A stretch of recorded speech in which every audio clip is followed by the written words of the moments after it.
স্টাইলে একটি Thai soup recipe নিয়ে এসেছি।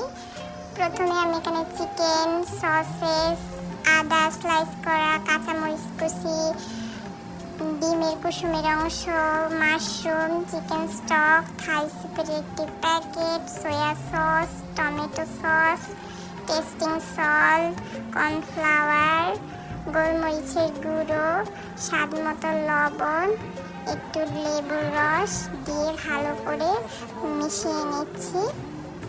তারপর পরিমাপ মতো পানি দিচ্ছি। আমি চিনি দিতে ভুলে গেছি, একটু চিনি দিয়েছি।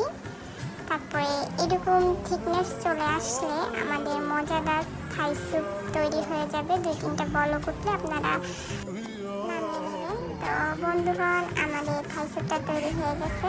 এখন এই মজাদার থাই স্যুপ আপনারা সবাই পরিবারের সাথে এনজয় করুন।